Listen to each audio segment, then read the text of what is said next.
We welcome everyone as you are coming in. I'm Rabbi Mickel Bernholtz from Temple Beth Shalom in Vero Beach. And this is our third week of this class as we are counting through the Omer. We're into the third week of the Omer. And each week we're investigating, discussing, learning about a different Jewish ritual. The first week we discussed and taught about and explored candle lighting. Last week we had an opportunity to talk about tzitzit and talit.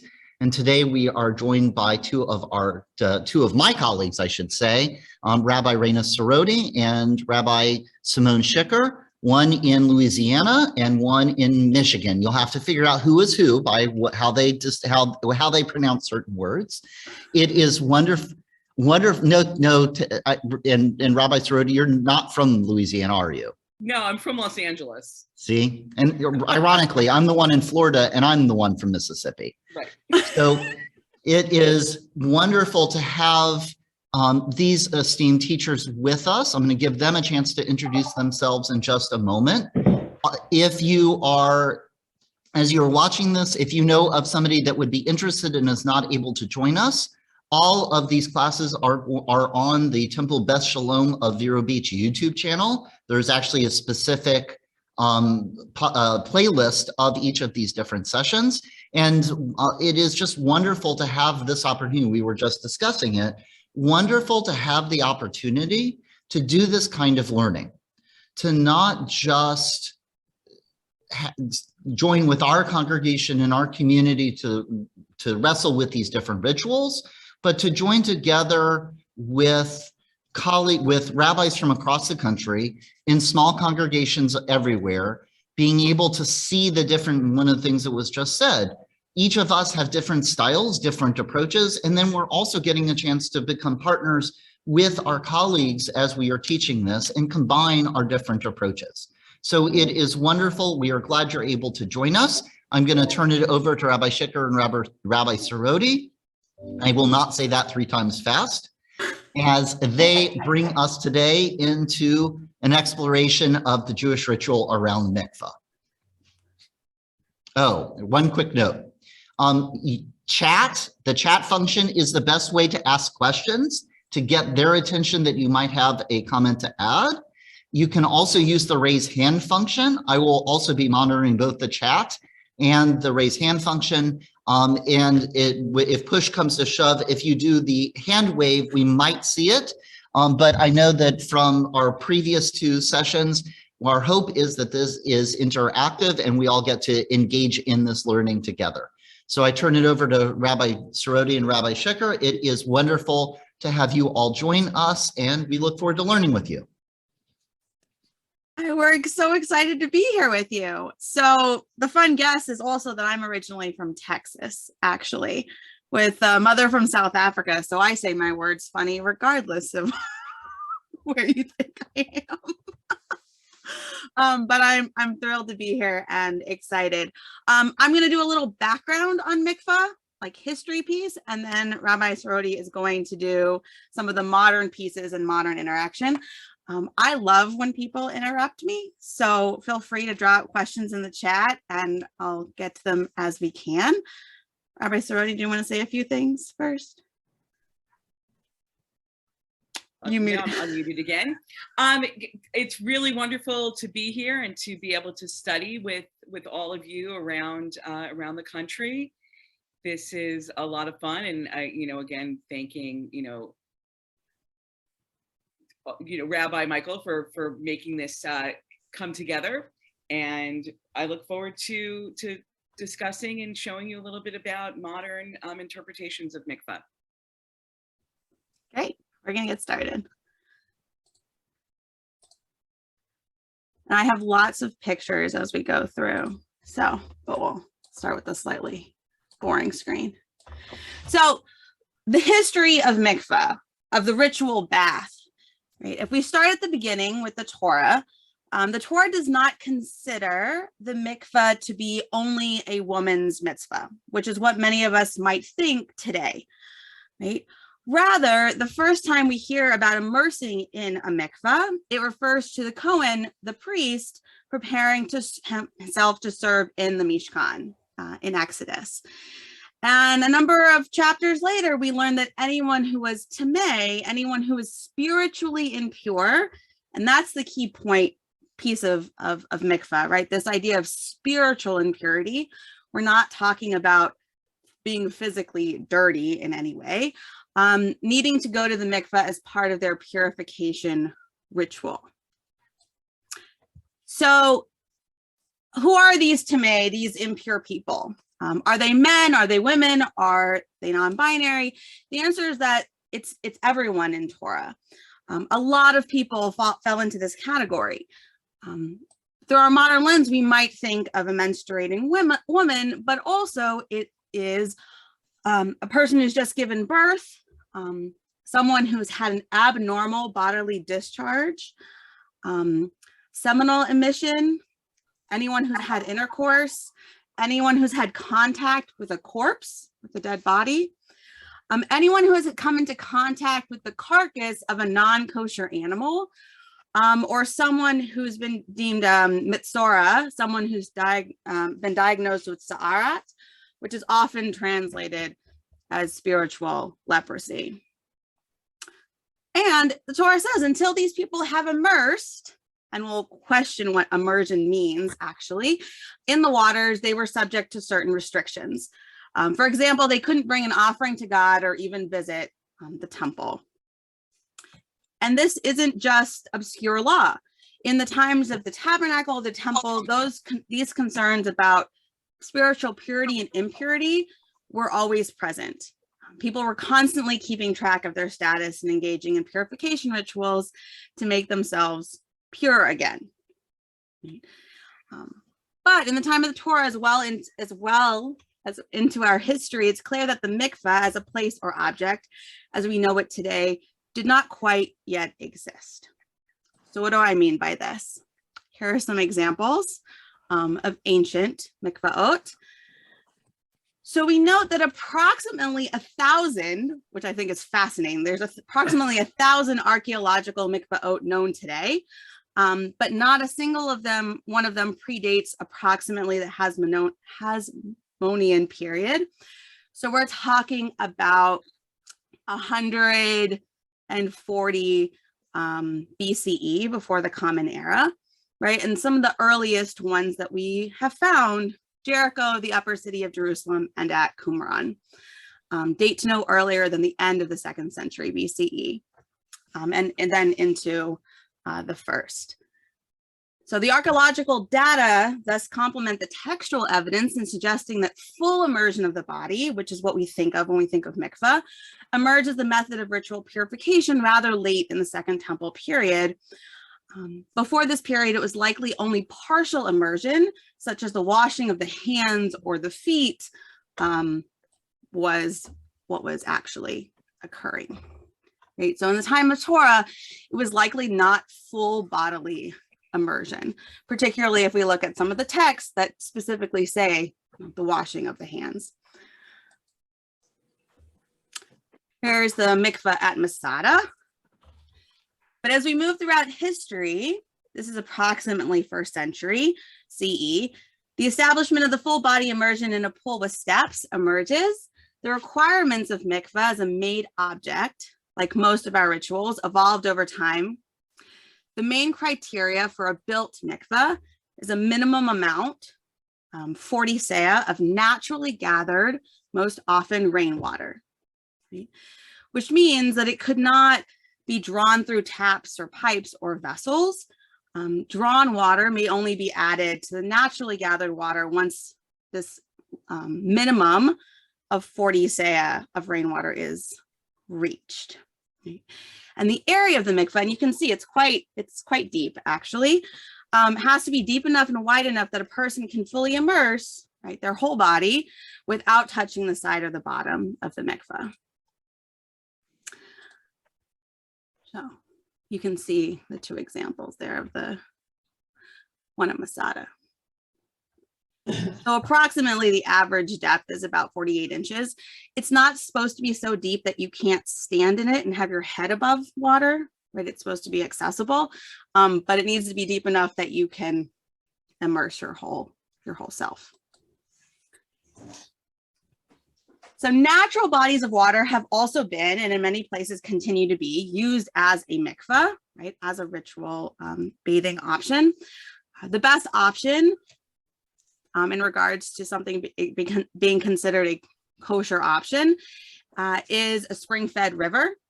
The ocean may also be used, but a river that's only around some of the time, right? A river that is mostly made up of rainwater, meaning it dries up during drought, is considered invalid in traditional texts. This photo is of the ancient mikveh in Syracuse. Sicily has been a hub of migration routes for millennia, and Jews are thought to have been part of the patchwork at least as early as the 1st century after the fall of Jerusalem and the destruction of the Second Temple. So you can see that actually, really, right, like there's actually multiple entrances there.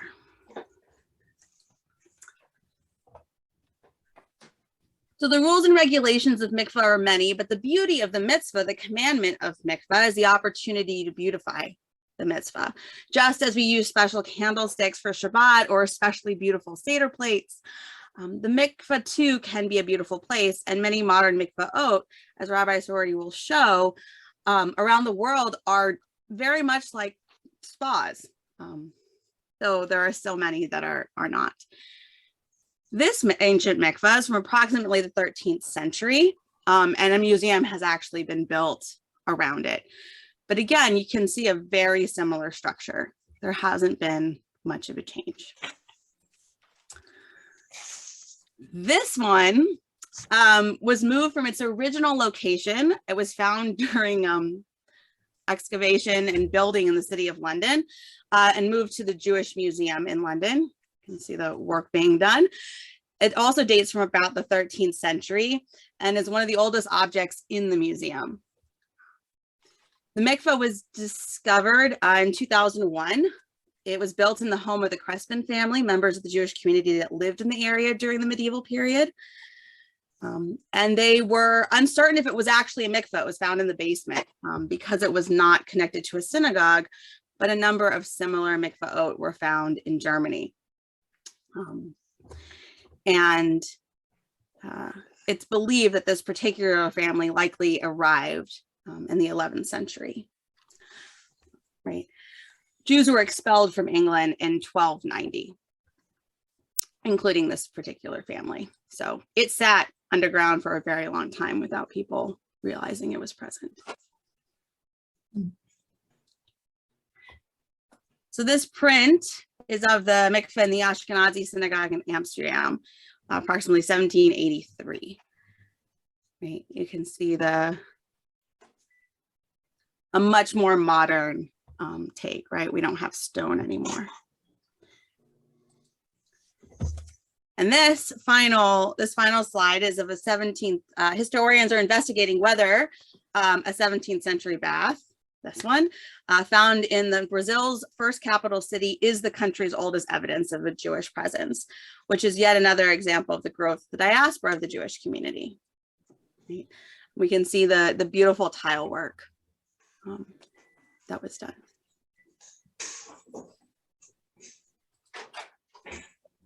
Any questions about anything that I shared?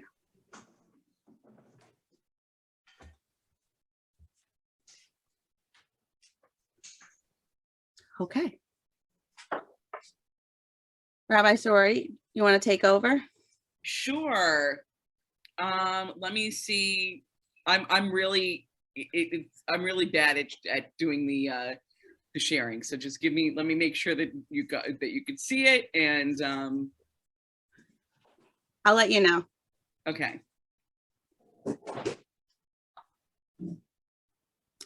Yes, Marie. What exactly is the rule for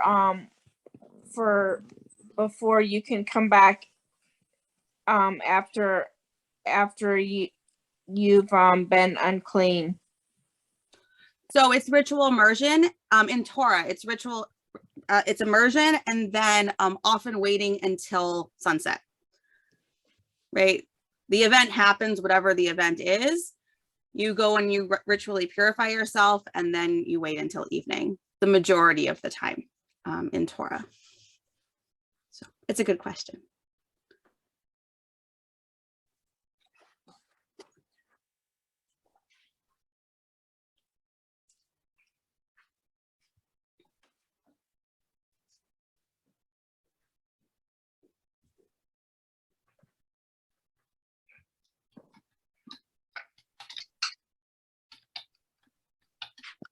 Okay, there we go. Excellent. Hooray! So I decided that I was going to, when we discussed how we were going to break this up, that I was going to discuss a little bit of what the modern use of mikvah is in the 21st century. So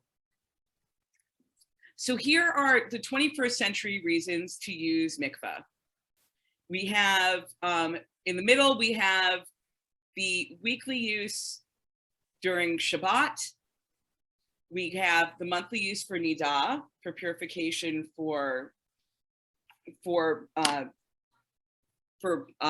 having relations with your spouse.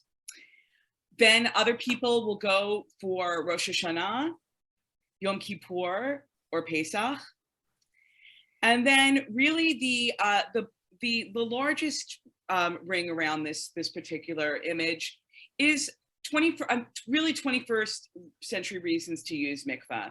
So before a bar bat mitzvah, in gratitude for something that you were thankful for, before your wedding, before your birthday, to purify your body for times of conception, for infertility, after giving birth, perhaps a mother who is now weaned her child off of breastfeeding, for healing purposes, and lastly, for mourning. That there are people that after the period of Shloshim, after the 30 days after someone who has passed away, will go to mikvah in mourning and to begin that next period of Shiva. So these are all different uses of mikvah, and very interestingly, different kinds of rituals have emerged through this.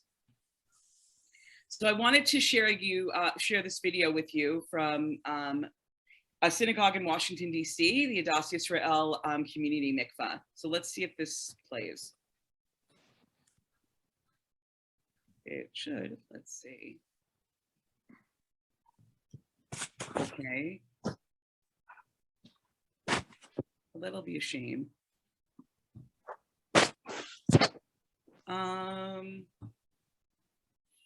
It works in my PowerPoint, but it's not working in Zoom.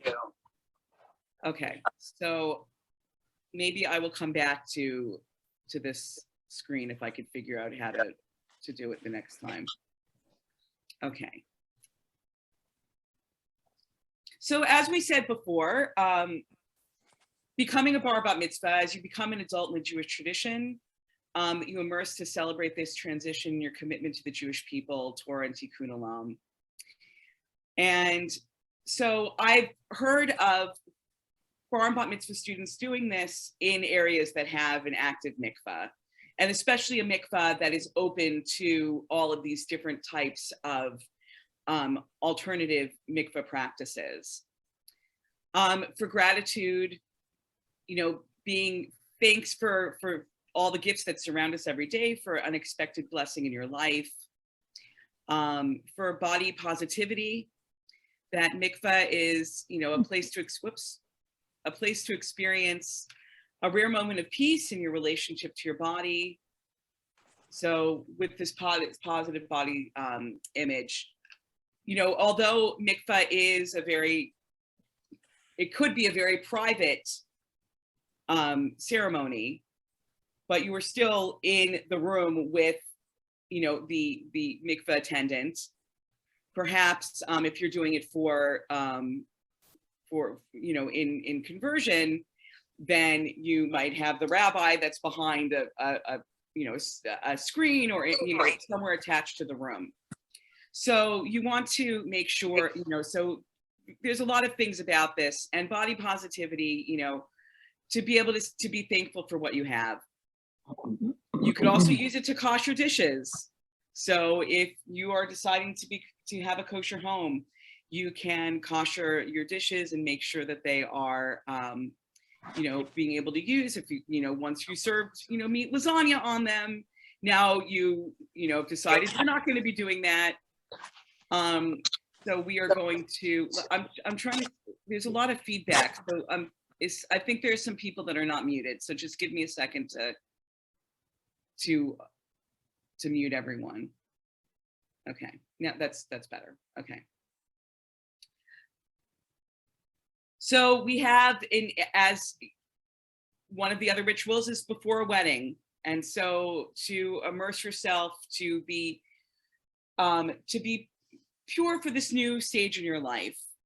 And some people will submerge for a birthday, which is a beautiful practice, especially if this is a birthday that you didn't believe, you might have not made it to.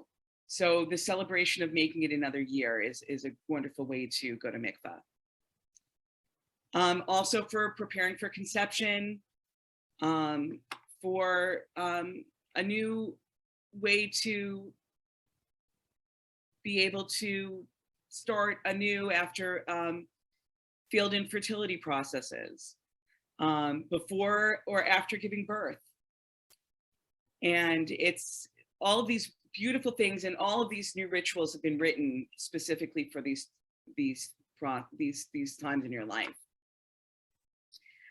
In milestones of your life, after a big move, changing careers, coming out as LGBTQ.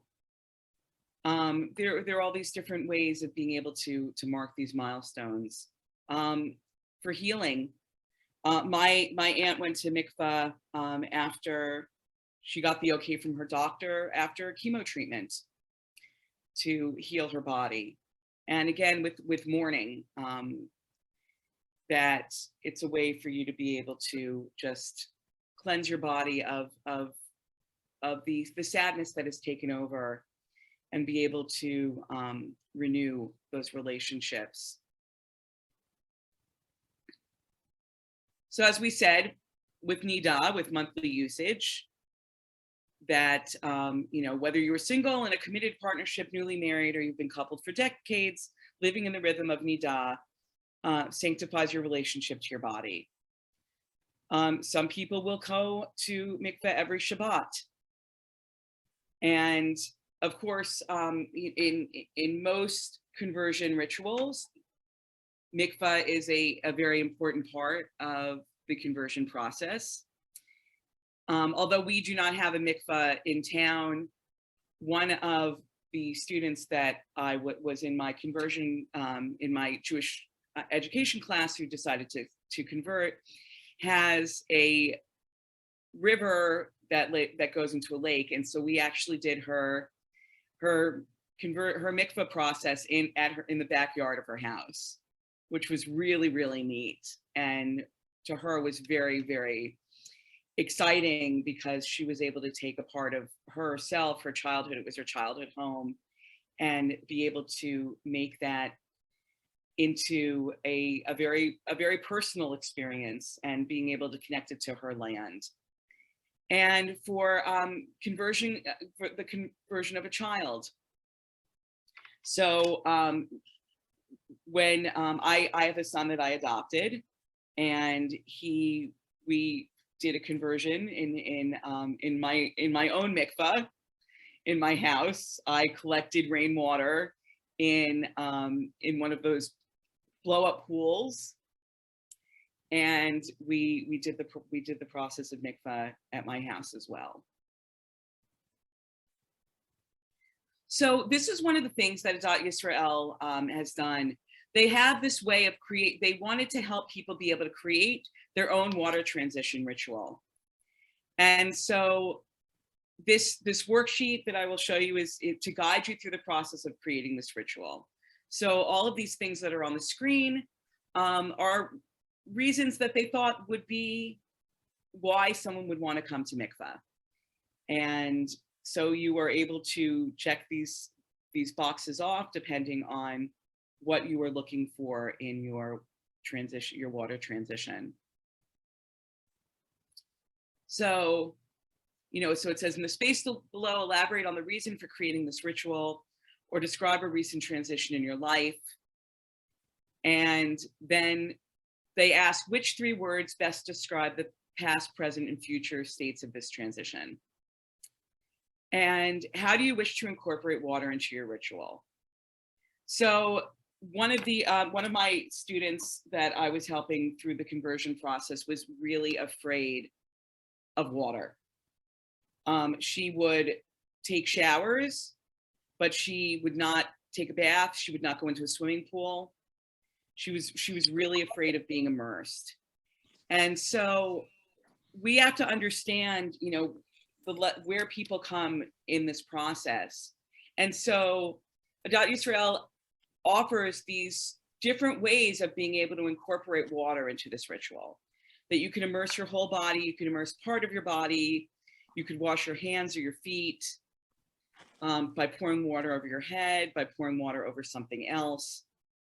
So this is a really wonderful and comforting way to be able to perform this ritual.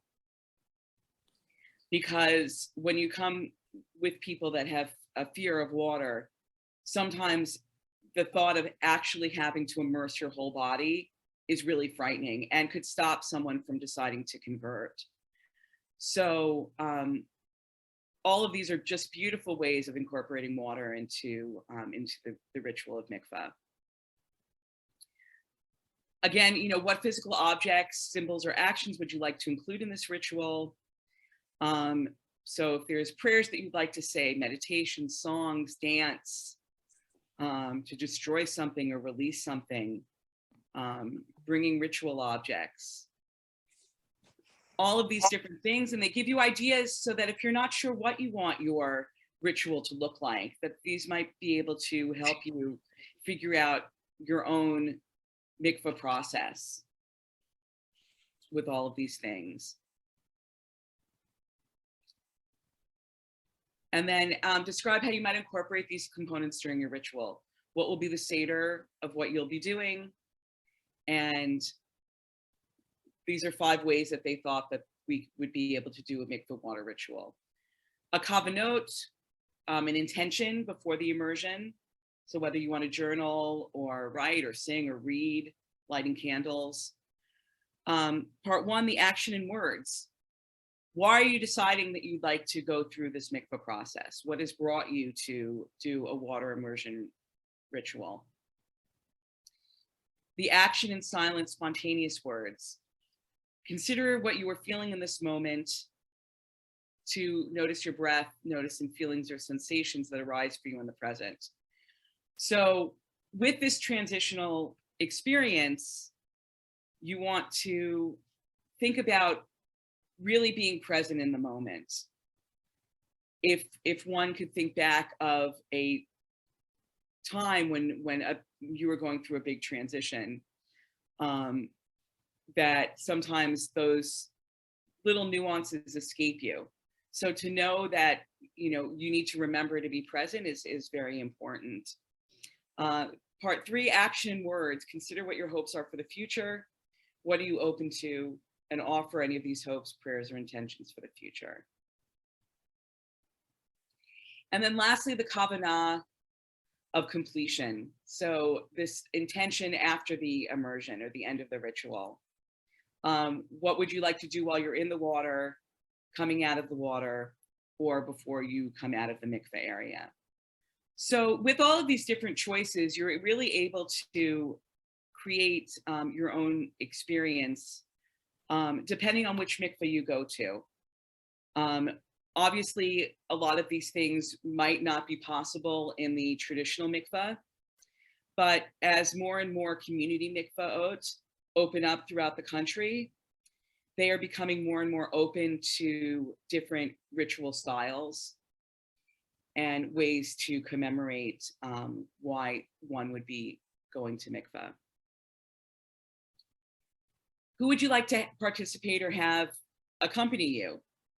So friends, family, the guide, your rabbi, your spiritual leader, classmates, roommates, peers.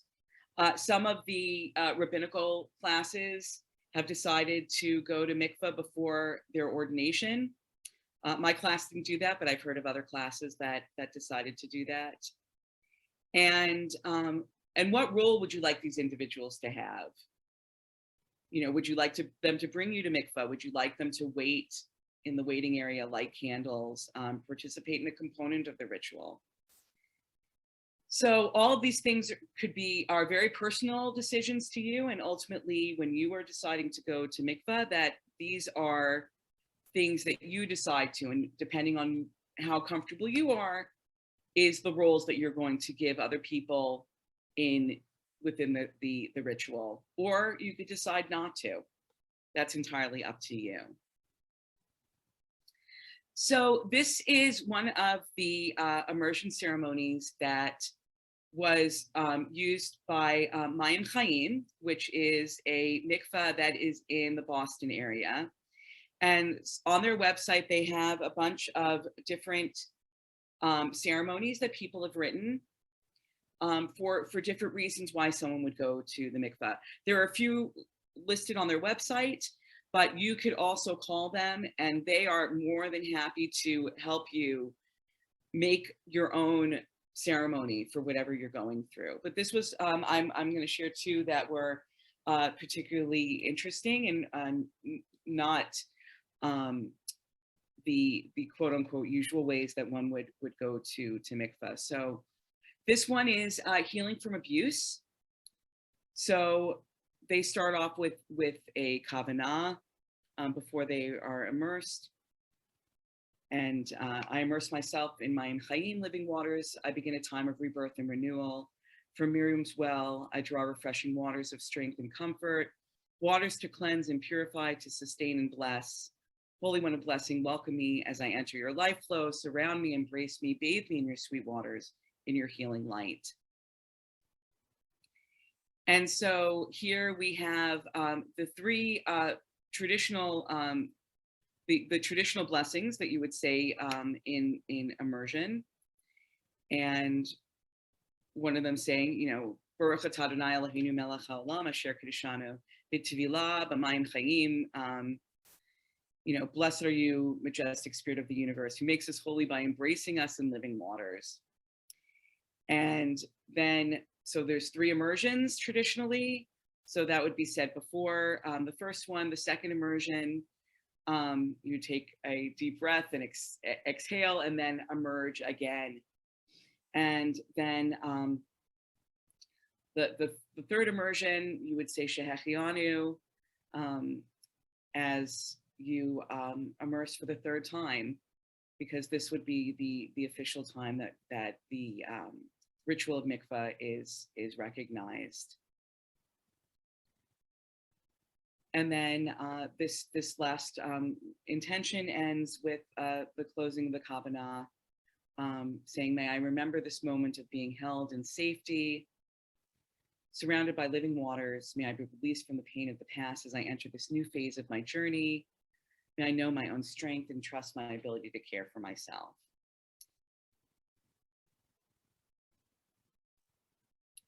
So this was a ritual for someone who had a miscarriage through in vitro fertilization.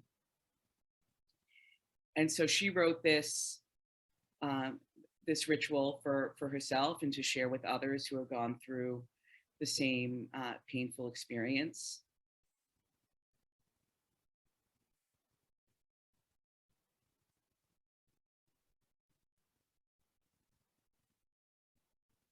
And also with this idea of the first, second, and third immersion. And so she has brought in the powerful women of Judaism, the ones specifically that had a very hard time conceiving or had a difficult childbirth. So Hannah and Sarah and Rachel and Rivka. And then here's another one for an immersion ceremony for Passover. So this person wrote this because they wanted to be able to get purification before the holiday of Pesach. as they prepare to immerse in the mikvah as part of their own journey towards freedom.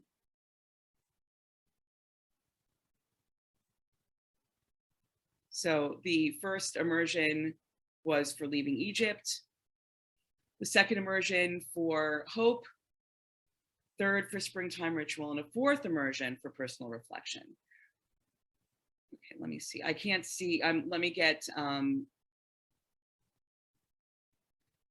I saw that someone was raising their hand, so let me see.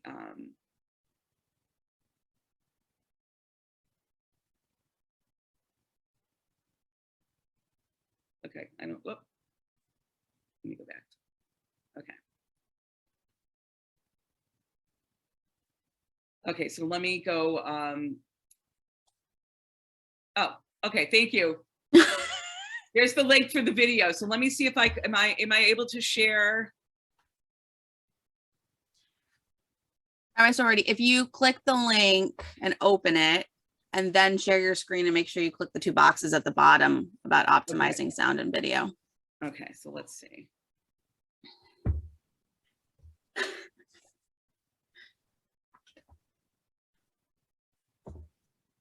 And no apologies if you have stories about an experience at Mikvah, we'd be Yeah, happy well, definitely, to hear yes. them. So, okay, so let me do this.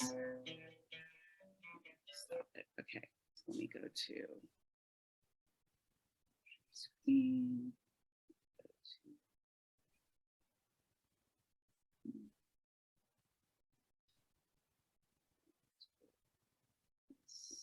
Okay.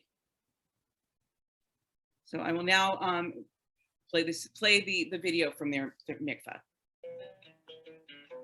I've never felt water like the Mikvah water anyplace else.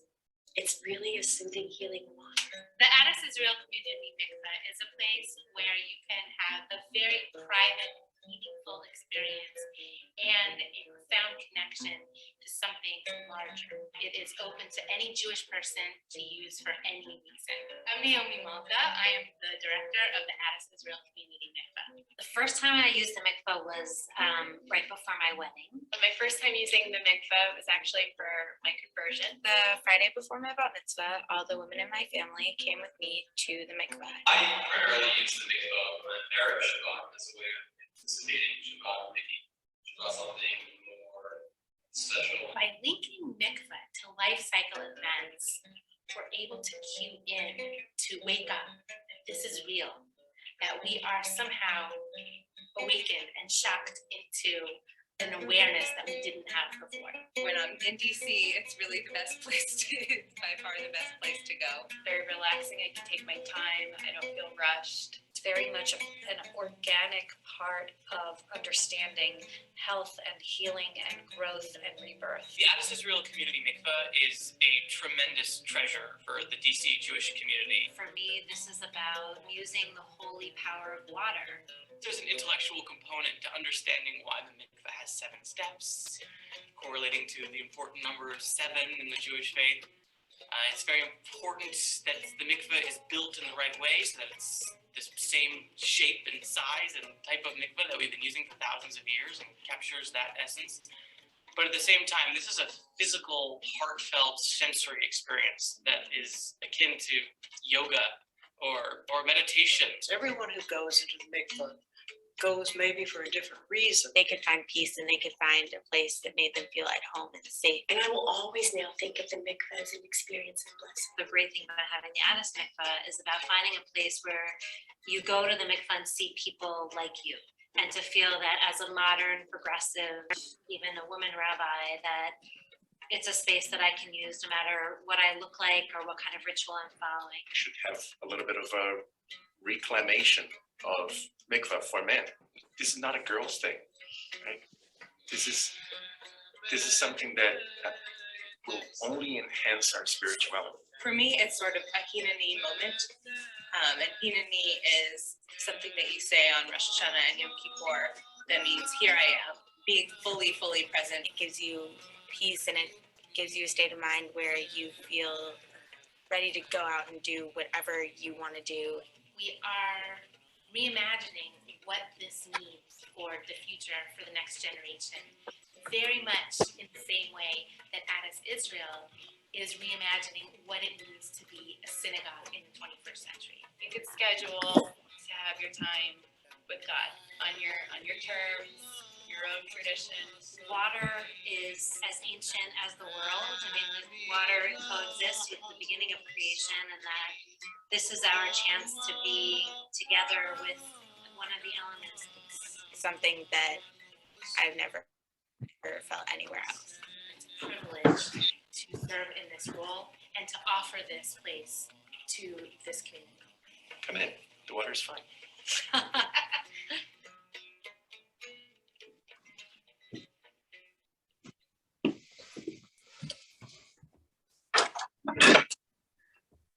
See in the chat a number of people have been to Mikvah. I like to tell people that I used to be very against it. I grew up and felt that it was sexist and it wasn't forward thinking, and that it was exclusionary in many ways. But through a deeper understanding of what Mikvah has been and what Mikvah can be, there's a question that Rabbi Siroty brought up of what does it look like to create ritual, right? And here's a way to embrace an ancient ritual in our modern day, a recognition that we each have a place, right? And what we need to mark as individuals might be different than what our neighbor needs to mark as an individual, but that doesn't make it any less. Absolutely. So let's see if we let me look. Let's see if we. I'm just looking at the questions right now. Yes. So Thea asked, must a person be an adult to use a mikvah? No, they do not. But when a child is brought into a traditional mikvah, a parent will escort them so that they will be immersed, and the parent doesn't have to worry about the child not being able to swim. But it's definitely it's a beautiful ritual to bring a child into mikvah. It's just lovely. Let's see. So Rabbi Bernholtz says, I see an interesting contrast with tzitzit and talit. Tzitzit are to catch our attention and engage our senses for spiritual connection as we go through our everyday actions or regular moments of prayer. Here with mikvah, we engage in the ritual at moments of transition. Absolutely. Very, very true. And it's a ritual that can be as public or as private as you wish it to be, which I think is an important piece, right? A lot of the rituals we're talking about over these 7 weeks can be pretty public. But this is something that you have the decision to make. So Marie says, I had such a profound experience in the preparation. I did a mikvah on my conversion. I spent a lot of time in preparing myself, cleaning my fingernails, washing my hair, shaving, going to the restroom, showering, purifying my thoughts. It was a whole process of purifying myself, my thoughts and my inner self. That's beautiful. Thank you so much for sharing.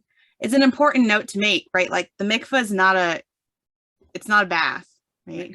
Modern mikvah would have showers attached. Like there's a shower bathroom space and then the mikvah. You're supposed to be clean before immersing, physically clean versus the spiritual purity. Koshering dishes, do you take them to the mikvah? You can. Some mikvah have a specific pool that's just for dishes, because they need to be immersed, not necessarily the person doing the immersing. So it's a different size. Was there a reason that we wanted to teach this ritual as opposed to other rituals? I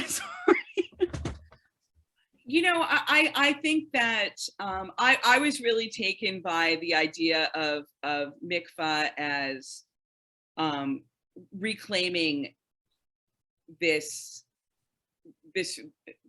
ritual, because to our Orthodox, ultra Orthodox, who use this mainly for purification as for the Jewish calendar and for Nidah, that it's such a beautiful way to be able to do a personal cleansing for other things as well. And so I was really taken by the alternative uses and the openness for Mikvah to do this. This is not something that was easy to happen.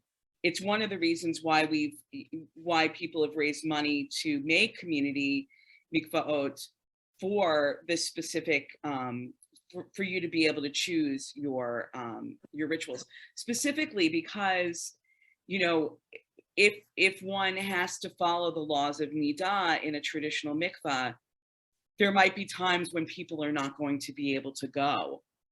And so the idea of mikvah and being able to open it to different times in your life is better.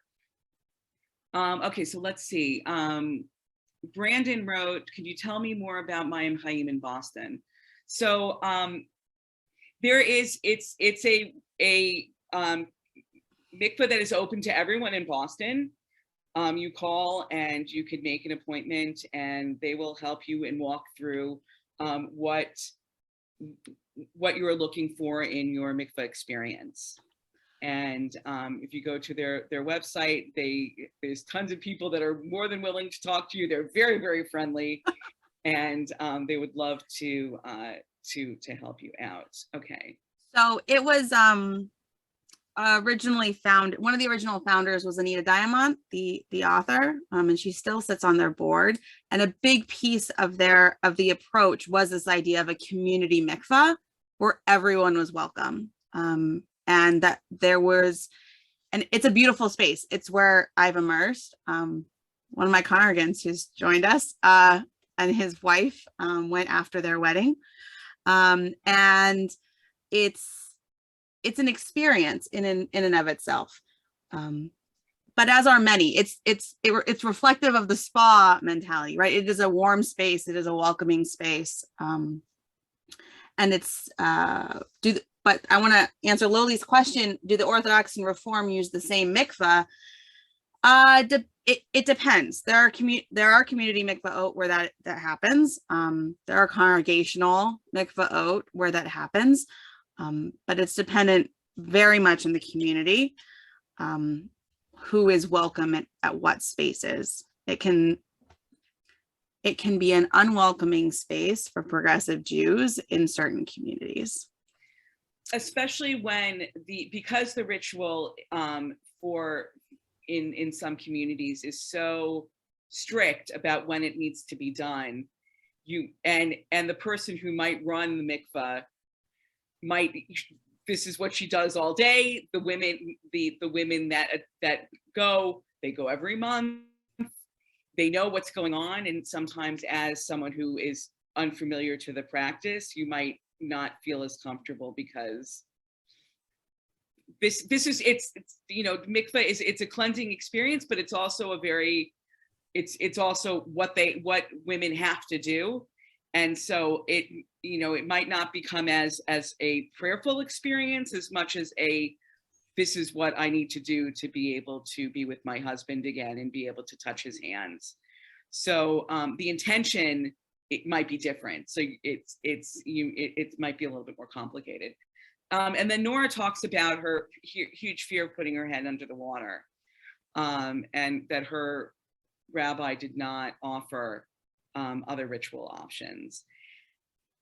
That also is going to depend on your sponsoring rabbi. There will be rabbis for conversion that will require total immersion.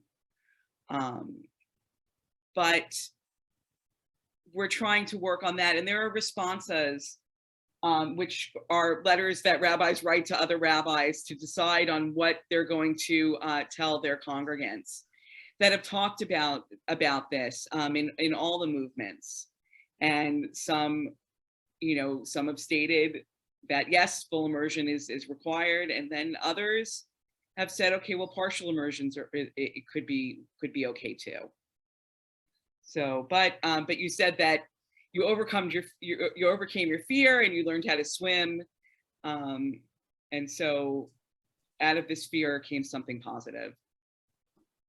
It's a lovely story.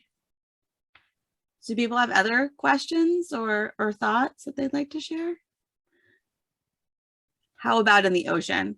So I actually know a number of rabbis who use the ocean. So I'm going to break the surprise. I'm in Michigan, about an hour from Lake Michigan. And I know people who go to Lake Michigan as well. But it's complicated. Right? Full immersion, can people see from the shore that you're fully immersed? If there's waves, as Rabbi Bernholtz mentions, whether or not you feel that being fully nude is necessary, right? Traditionally, nothing's supposed to be touching you, right? Jewelry's supposed to come off, no piercings, no nail polish, right? And so that's complicated. Great question. How do they keep the mikvah water clean? So modern mikvaot are quite similar also actually to like a pool. Water is put through a filter. They're very conscious of keeping it clean, and the water being emptied and refilled and such. So when I take people to mikvah, I drive 2.5 hours to Temple Israel in West Bloomfield outside of Detroit, which is a Reformed congregation that has their own mikvah. And whenever I take anyone, they open the door where all of the the pipes and the filtration system is, and explain how the water is collected on the roof and brought down to make people feel comfortable about what type of water they're stepping into. Anyone else have any questions, concerns, stories? I like the concerns. I do think it's a beautiful opportunity. Yes, Tiffany. I have a question. Can you because I heard that some of the mikvahs use like chlorine in them. Can you like wash your hair afterwards, or is that like that? So typically you bathe beforehand and then enter the mikvah. Traditionally, you're not supposed to bathe directly after the mikvah because it like counteracts the mikvah. I don't know how best to explain that, but it was in ancient times, or more ancient times, right? That people would immediately like they go to mikvah and they immediately go take a bath because they're like, this water is stagnant, and it's been sitting out here because it's outside, right? In many places, like it's stagnant. Now I feel like now I don't feel clean. I feel dirty. And the rabbis ruled that like you can't do that, because then people were like, oh, it's the bath afterwards that's actually like the important part. That being said, when you get home, I would, feel free to take a shower. But the shower wouldn't, you're not going to go from the mikvah back into the room that you were showered, like to shower again. So. Yeah, that's what I'm saying. Like, yeah, not immediately. Yes, exactly. It's the space between physical cleansing and spiritual cleansing, right? We physically cleanse ourselves in order to then ritually, spiritually cleanse ourselves. And look, this language is uncomfortable for many people. I think that's an important note too, right? The idea of ritual impurity or spiritual impurity can be quite discomforting. And I like to tell people, like, just like with anything else, give it a try, right? You've tried lighting Shabbat candles. If you've, tried wearing a talit or talit katan, right, under your clothes, or tried wearing kippah or anything else, maybe it'll speak to you. Maybe it'll become a very important practice for you. And maybe one time will be enough. And you're like, oh, I experienced this. I'm good. So, okay, so Rabbi Goldwasser wants to, he has a story to share about that. So there you go. Okay. Thank you so much. And thank you for this session. This has been really great. The story I wanted to share is about Maim Haim in the Boston area, and Anita Diamond, who really, it was her brainchild, because when her husband converted to Judaism, there really were no non-Orthodox options for liberal Jews to do conversion immersions. And the story that I have is, I used to serve a congregation in Western Massachusetts, and I had a conversion candidate who was a transgender woman.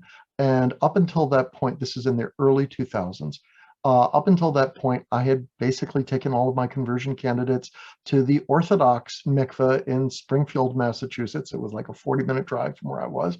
And on the day that I was going to schedule her immersion, I picked up the phone to call the Mikvah lady in Springfield. And it occurred to me before I dialed the number that I was in an impossible situation, because I knew that one of the questions she was going to ask me is, what is the gender of the candidate, the conversion candidate? And either I was going to say my truth and the candidate's truth, which was that she was a woman, and that for the Mikvah lady, that was going to be a lie, because not a woman according to her calendar of how things work in the world. And if I said that the candidate was a male, well, then that was a lie too. So I hung up the phone, and like I had heard about this place in the Boston area called Maim Haim, and I called them up and I said, look, I've got this strange situation. I have this conversion candidate and she's a transgender woman. And I want to know, have you dealt with that as an issue before? Do you know how to deal with that issue? And she said, oh, well, we have all of these mikvah guys who help people through the immersion process, and they are all trained on issues related to transgender identity. And, you know, this was in the early 2000s, before, you know, transgender was an issue that a lot of people had spent a lot of time thinking about. And for me, it was just like the clouds parted and the sunbeams were shining on my face, and it was a hallelujah moment. And that's why it's so important in the liberal community that we have our own spaces for doing mikvah, and that we can reclaim this ritual as our own. Thank you so much for sharing that story. What a beautiful thing. And it is a big piece, right? The issue of gender and gender identity, and the need in many places to declare I am, you know, a man, I am a woman, versus the inclusiveness. I want to bring up a question about going to mikvah after having converted, and if you can go again or go anytime. Yes, as long as you feel comfortable at that mikvah or at another one. You are welcome. You're welcome to go. But to reflect back on, what Rabbi already said, like, depending on the community, one's openness and what the local options are can make you feel welcome or make you feel unwelcome. So, all right. This was wonderful. Thank you so much for all of you for joining us and for studying during the Omer. This has been really wonderful. Thank you to Rabbi Bernholtz for putting this together. And all of you for asking great questions. We appreciate it. So today is the 18th day in the Omer. So that's 2 weeks and 4 days in the Omer, as we are making the journey from Egypt and going to Mount Sinai. And a huge thank you to Rabbi Siroty and to Rabbi Schicker for bringing their wisdom and their spirit and strength and sharing this, both seeing how ancient and old mikveh is and all of the places where mikveh has been done, but also all of those modern interpretations, those different approaches, all of these different life transitions, when we can use this incredible ritual for finding that sense of spiritual transition and renewal. Next week at noon, we will have on the same very link Rabbi Paula Weining and Rabbi Courtney Berman. They will be talking about Torah reading and the ritual of doing an aliyah. And as I mentioned, in a couple of weeks, 2 weeks, we'll have Rabbi Goldwasser with Rabbi Haas from Mikvah Israel in Savannah, and they will be talking about Brit Milah and rituals of welcoming new life into our community. It is wonderful to have everyone here. And one other note, keep your eyes open. We haven't gotten the registration stuff hasn't come out for it, but there is a small congregation Tikkun Leil Shavuot that a group of rabbis has put together, where there is teaching that starts at 8 p.m. in Eastern for Shavuot on Saturday, June 4th, and goes till 10 or 11 a.m. on Sunday morning, all through much of the night. And these are just all of these different ways that our colleagues are collaborating together to be able to learn together and bring learning out into the wider community. So thank you again to Rabbi Schicker and Rabbi Siroty. It's so wonderful to be able to come to a lesson with you